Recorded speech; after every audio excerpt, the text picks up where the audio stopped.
The podcast of sports with your host Jay Pops. Guys, we are here, baby. We're back. We're back. Yes. I have on my Texan gear. Yes, shout out to the Texans, baby. We're 5-5 right now, okay? However, shout out to those Aggies. All my Aggies around the world. How we feeling? How we feeling today, baby? We are 10-0 for the first time, right? I'm going to say that once again. We are 10-0 for the first time since 1992.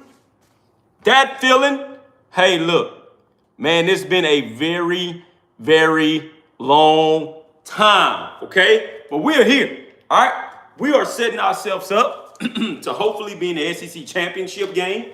All right, it's crazy how these tiebreakers are going. Please don't ask me because I'm going to have to go back and look at that stuff for myself one more time, okay?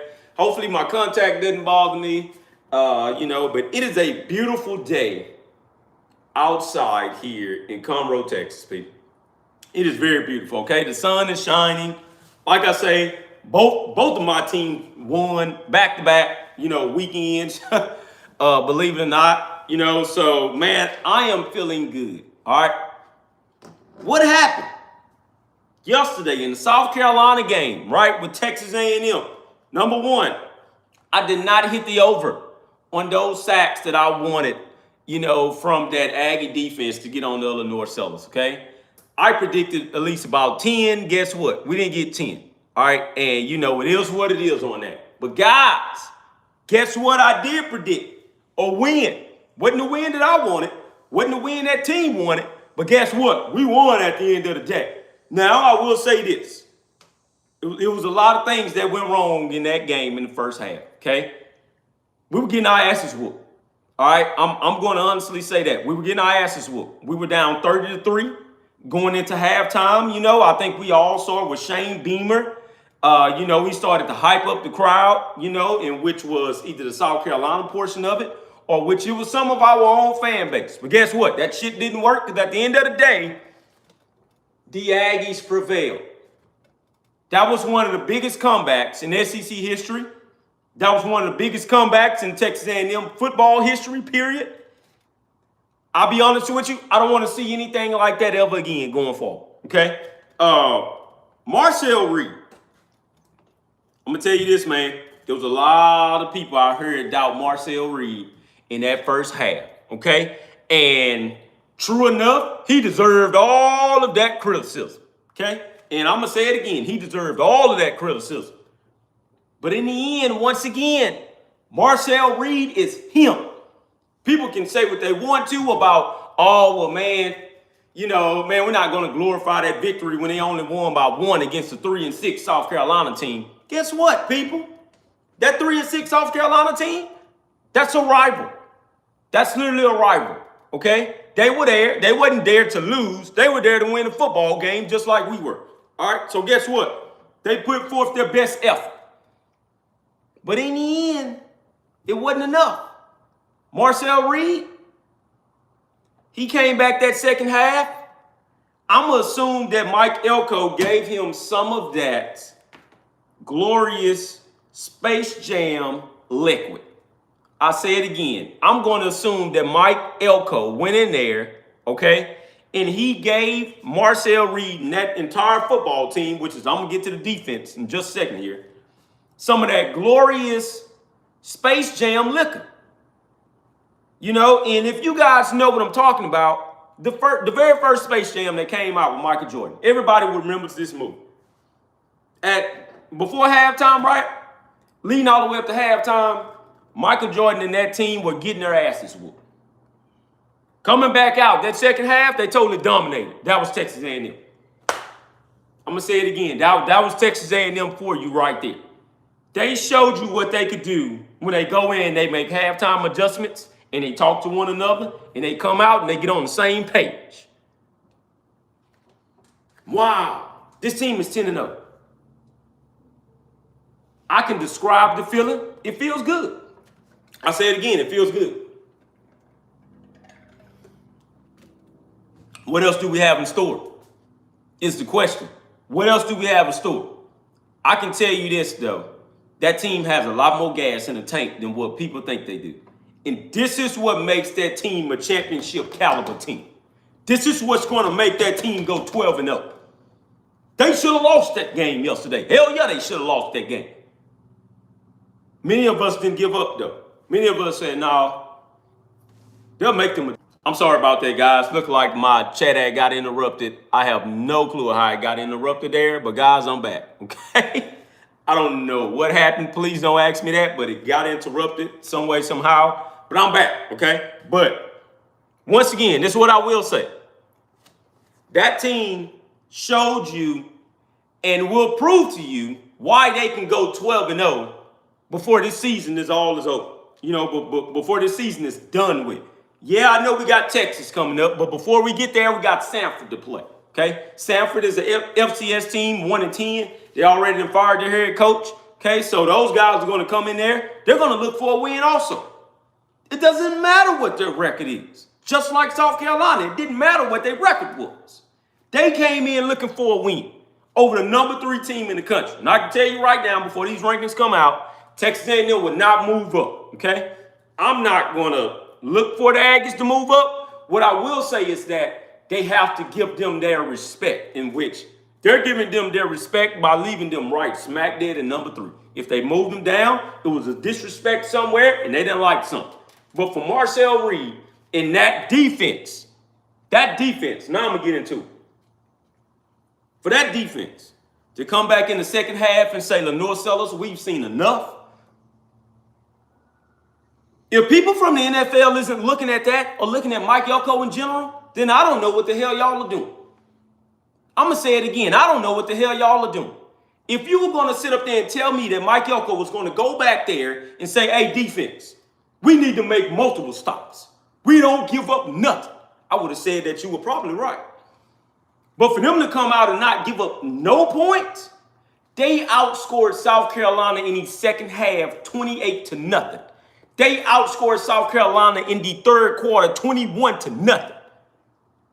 I don't know how you do that. I don't know how you do that, people. But they done it, okay? That's just Texas A&M. Then I got somebody in the comments, y'all boys barely beat the Titans. Yeah, because they're a rival.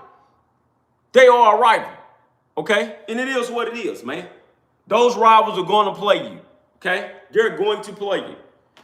What I've seen from this team is, once again, like I say, championship caliber aspirations. They look like a championship team. No, we haven't won a championship at all. I know this part, but they look like a championship team that said we're not giving up anything, nor are we going away anytime soon. Okay? This is what happened in that game, man. This is literally what happened. Now I'm going to go to Texas A&M here, okay? And I'm looking at ESPN, by the way. This was Texas A&M. This is what happened in that game. In the first 2 quarters, right? This was South Carolina. 17 in the first quarter. 13 in the second.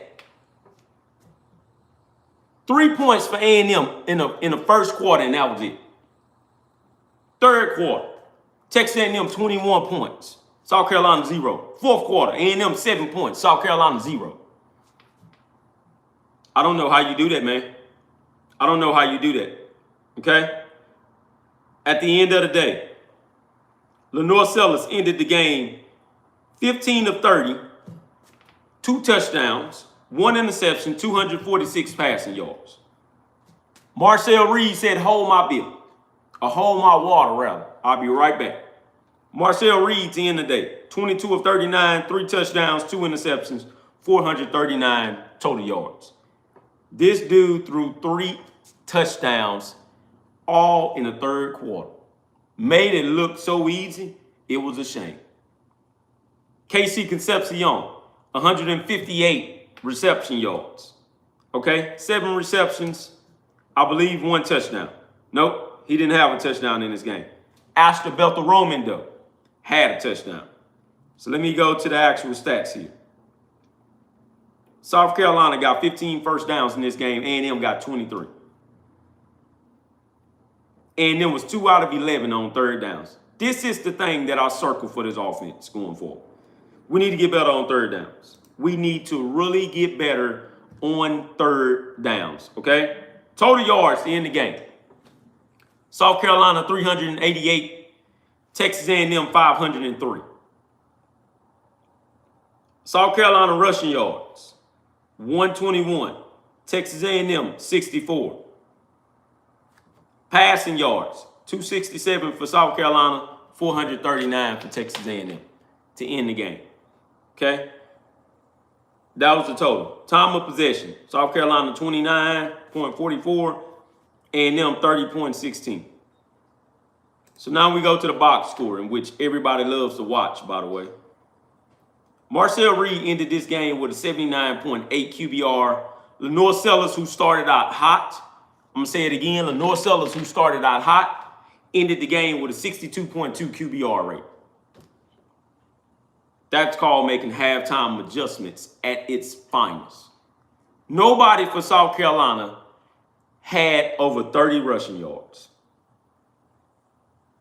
Then again, nobody for Texas A&M had over 28 rushing yards. Crazy rushing yards for Texas A&M, in which they've completely demolished teams when running the football. This is what makes it hard to beat this Texas A&M team this year. The balance. The balance. They can beat you one or two ways. If their rushing isn't working, guess what? They're going to go to passing. If their passing isn't working, guess what? They're going to go to rushing. If they just need a comeback like we witnessed on yesterday, they're just going to go to Marcel Reed. And I said this, by the way. I said, we're going to have to leave in Marcel Reed because people were saying, hey, man, we might need to take Marcel out. I said, damn that. Marcel Reed is going to have to stay in. Why? Because Marcel Reed is going to have to be the reason to why they win this football game. That's your leader. That shows everybody around the country, Marcel Reed is a for sure leader.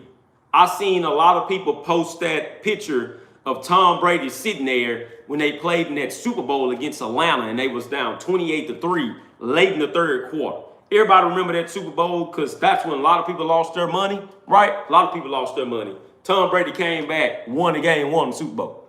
Marcel Reed, once again, down 30-3 at halftime. I kept saying all game, it's too much time left.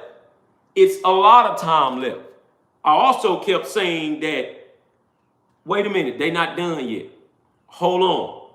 Marcel Reed was in that same identical photo. He came back after halftime, put up 28 unanswered points. That's your leader right there. That's your leader. If anybody was going to doubt him going forward, well, I'm here to tell you that that doubt has went out the damn window already. It's not here anymore. It's not. It's not here anymore. My question is this here, and I'm going to just throw this out here. What happened to running back, not Le'Veon Moss, not Reuben Owens, but our other guy? Because I don't even much see him come out anymore. Like, did he just go ahead and redshirt and say, I'm going to hit the transfer portal? I can't remember our running back name, in which is crazy to me. But I don't see him out there anymore. Now they go to Jamarian Morrow, right? And E.J. Smith. I do not see our other running backs. In which is the one guy, man, I can't think of his name. But he's the guy that, you know, he couldn't pick up that first down on last year. And like I say, I'm just going to assume that he took the red shirt or either he's hurt along with Le'Veon Moss. Amar Daniels, thank you for showing up to the podcast. Amar Daniels, did he red shirt and shut it down for the season? Or did Amar Daniels get hurt, in which I just don't know of? Because I haven't seen Amar Daniels in I don't know how many games so far now. That's crazy to me, man. That's real crazy. But once again, right? Marcel Reed came back. And before we just get to that, man, let's talk about that first half. So Marcel Reed was poor in that first half. God, man, he was god awful in that first half, okay? He threw 2 interceptions. He was kind of doing a couple of overthrows, a couple of underthrows. It was one touchdown that got picked off in the end zone that should have not been picked off to begin with. And it was just looking like, of course, right, we're going in the wrong direction. That was Marcel Reed in the first half. The defense looked like they couldn't make any stops in the first half.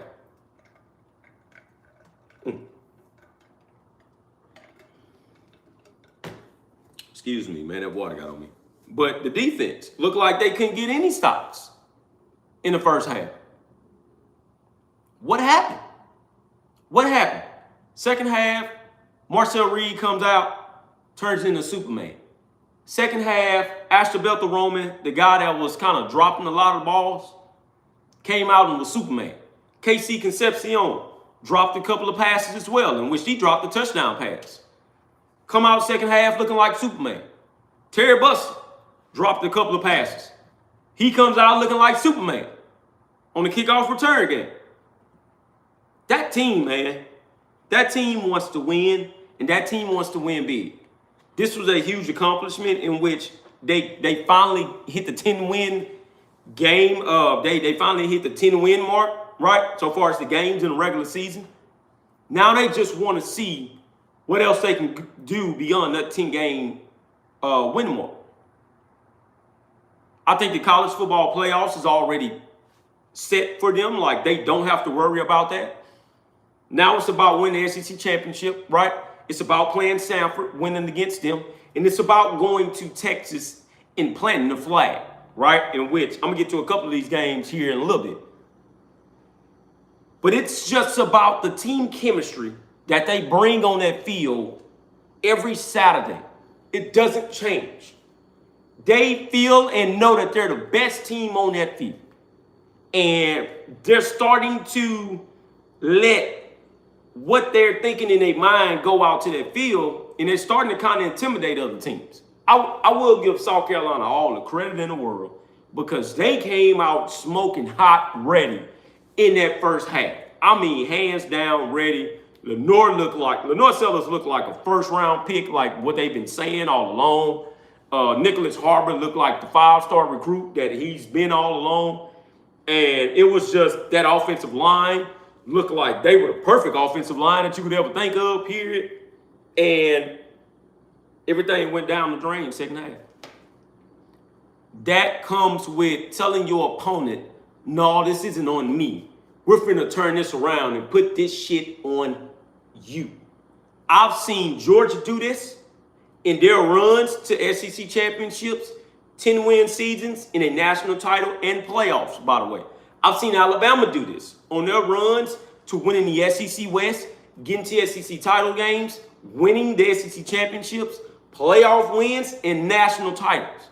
I've seen this. I've seen LSU do this. This is what makes you different from the rest, okay?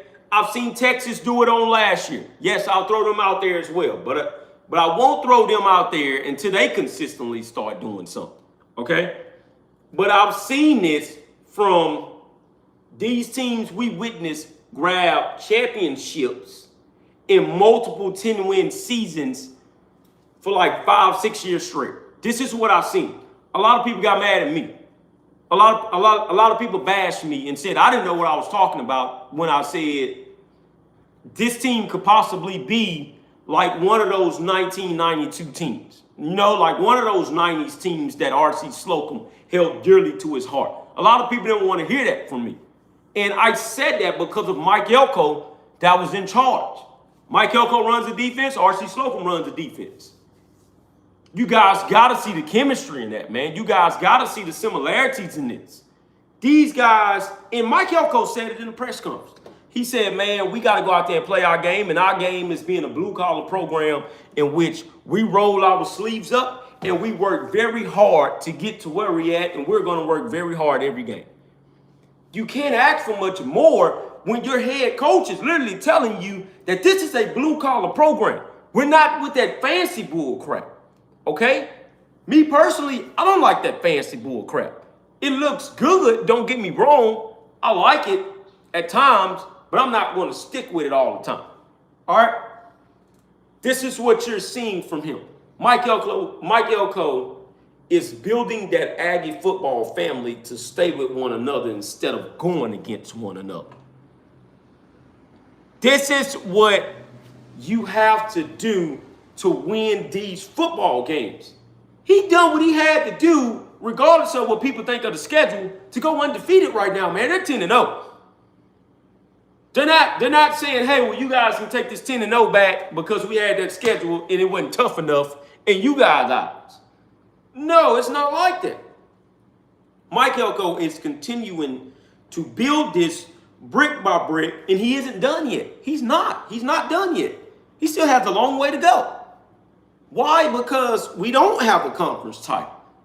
We haven't made the SEC championship game. We're about to make the playoffs, which is a huge accomplishment, but we don't have a national title. He has a long way to go, and he knows that. That team has a long way to go. They're going into heights in where no Texas A&M team has been able to go since 1939. And we've sat here and we heard all the jokes.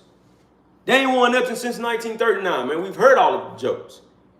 Guess what it takes, though? Winning every game. Winning every game. And that's what they want. They want to be the team that started the new era in College Station. That's who they want to be. They wanted to be this with Jimbo. Jimbo didn't get them there. Mike Elko is the one that has gotten them there. But like I said, they have a long way to go. And we're okay with that. Us fans are okay with that. I'm starting to see a lot of people come around. I'm starting to see a lot of people say, man, I was wrong about old Elko. I hate it when they put the contract out there, all right? So I'm here to say, yes, guys, breaking news. Mike Elko has signed an extension with Texas A&M football to stick around for 6 or 7 more years, I believe it's 6, but he is staying around for the long haul, okay? This is going to make him the top 10 highest paid coach in all of college football right now. And guess what Mike Elko is having to deal with, just like any other coach? The NIL era. Guess what he's not doing? Complaining about it. I'm going to say it again, man. He's not complaining about it. He's doing what he has to do to win, and he's going to keep on going from there. He may lose 1 or 2 coaches after this season because of this historic run, but it is what it is. If they win a national championship, I'm telling you guys right now, Colin Klein will go and be a head coach somewhere. He's not going to sleep on that moment because he finished what he told Mike Elko, who he's coming to Texas A&M to do, to win a national title. Not Elko, but Colin Klein is completely gone after this season if they win a national title or at least play in the national title game. And you guys can mark my words on that. I know we don't want to hear that, but it shows Colin Klein what he was all about, and it shows Mike Elko this is the level that you're at now, okay? So just let that sink in, all right? So, guys, we're going to go here, and I'm going to look at these Aggies real quick, okay? I'm going to look at some statistics for these guys, and I need to see where everybody is at, okay? So as of right now, KC Concepcion and Mario Craver are both in the 700 receiving core, you know, and so far the receiving yards, they're both up there with one another at the moment, and which is a very good look, okay? Why? Because we haven't seen any wide receivers with pretty much the same yardage wise, in which him and Mario Craver doesn't have the same amount of yards, both in the same ball club since like 2016, I think, with Kevin Sumlin. We're somewhere very new while being blue collar on the field. That's crazy to say, okay? So KC Concepcion, 787 receiving yards, 47 receptions. Mario Craver, 47 receptions, 781 receiving yards. Both of these guys, right? KC is going to be the first to go. He's going to the NFL. And from what I'm hearing, he is a certified first-round draft pick because of his hands, man, the possession. He's one of the best at it, okay? Mario Craver, he has a chance to come out. I don't think he will, though, right? He's up there as well, in which come next year, his draft grade is going to be first round. All right. Mario Craver just reminds me of CeeDee Lamb. That's what I see every time I look at Mario Craver, CeeDee Lamb. They have the same size. Both of them got dreads, which is crazy to me, right? They don't look the same, but yeah, both of these guys got the same body build, and it's crazy. All right, so let me look at this. As of right now, Marcel Reed has 22 touchdowns to 8 interceptions. He's been sacked about 9 times, in which still put that offensive line up there for one of the best in the country. I still think they're like probably number 2 or number 3. And that's crazy, man. That's crazy. Ruben Owens, right now, he is ultimately taking over this ship. I have not heard anything about Ruben Owens, when he went out for that injury. But as of right now, Ruben Owens has about 5 touchdowns, 570 total yards, 5.8 average. Marcel Reed has about 391 on the ground, 6 touchdowns. Le'Veon Moss has about 6 touchdowns. I believe we will get Le'Veon back probably for that Texas game. Like, that's the one I'm really leaning on. And, man, I'm here to tell you this right now. Texas stopped us on a run on last year. I don't think Texas does that this year. That's just me. I'm being totally honest with you, okay? So that's where we're at. I'm going to go to the SEC wise, right? And just see where we're at with that. Go to some stats here. Got about 3 more minutes, guys, and I'm going to get on off of here because I got to go to Walmart with my wife and my kids. So let me go here. So complete leaders, receiving wise.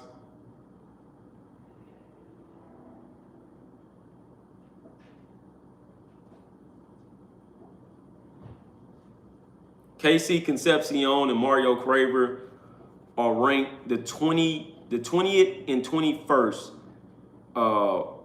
Well, just put it like this. They're both top 25 wide receivers in all of college football. That's insane. And a lot of people just thought that, Texas A&M was kind of going down the drain. Blah, blah, blah. As of right now, Chris Braswell, Brennan Thompson, they're both number 1 and number 2. KC Concepcion is a number 3 wide receiver in the SEC right now, and Mario Craver is number 4 in the SEC as of right now. The only team that's capable of being better than them so far as wide receiver wise, and which is, well, they are better, to be honest with you, is Tennessee. Tennessee right now, by far, has the best wide receiver corps in the SEC. All right. But shortly after that, Texas A&M is number 2 in the wide receiver room. Well, Texas A&M is number 2, and then Mississippi State is number 3. We in wild times, man, wild times. Now, before this season started, everybody told me about how Texas was the best wide receiver room. This is what you guys said. This is what you guys said because they had all the 5 stars over there. And I get it. I could have said the same thing about Texas A&M with Jimbo a long time ago, okay?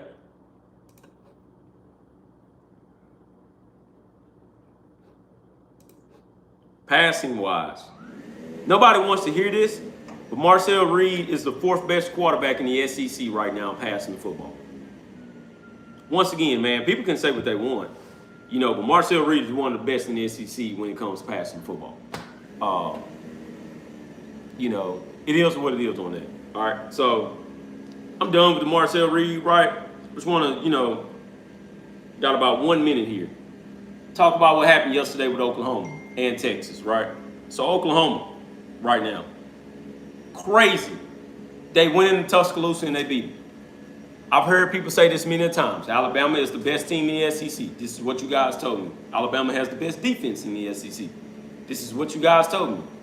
I'm not going to say that A&M got the best defense in the SEC because I'll be totally lying. What I will say is this here. Alabama weakness is not getting to the quarterback. They have a lot of that in their weakness, okay? Also, Alabama weakness offensively, in which we all know this by now, running the football. We seen that yesterday. Oklahoma, by far, to me, has the best defense in the SEC. And I don't think that's no doubt on that. right? I don't think nobody's taking the under on that. But Oklahoma has the best defense in the SEC. All right, and they showed it in Tuscaloosa. Crazy that they beat Alabama 2 years in a row. But hey, man, here we are. Okay, Oklahoma, indeed, I will say, will beat LSU because LSU comes to them this year. LSU not winning that football game. So I got Oklahoma going 10-2. I do believe that Oklahoma will beat Missouri. And I have them going 10-2 with a playoff berth under Brent Venables, in which they all wrote that dude off. I never wrote Brent Venables off, ever. Okay? So now we keep going. The Texas and Georgia game. Georgia's everything we thought they were. A very good, fundamental, sounded team. Yeah, they may have not looked that good, right? Early into the season. As of right now, Georgia would be the team that I would not want to see. Why? Because Kirby Smart has got that team rolling right now. Texas went in there with a little bit of confidence, right? Seen their injury report. Nobody was injured. That didn't mean a damn thing. They came out of the ball game, blowout loss, 35-10. I don't know what else to tell you guys. Okay, I've heard all kind of accusations. These referees are horrible. They ain't calling nothing. Blah blah blah. And then went through this last year. Texas made fun of it. Texas going through it this year, 7-3. They'll go to 8-3 against Arkansas because I'm gonna give them that win. They're not getting the 9-3. You can book it. You heard it here first. They're not getting the 9-3 at all.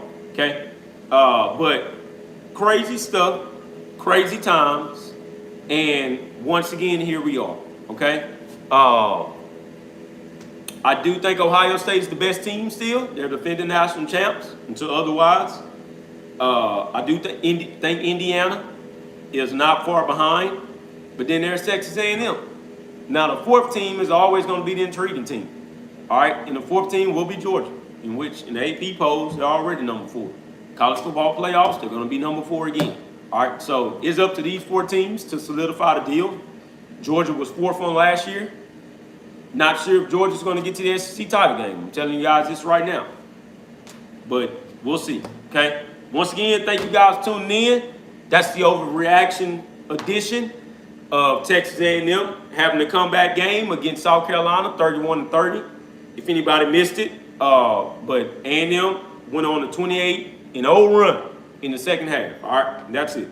I thank you all for tuning in. Once again, #Gig'emAss.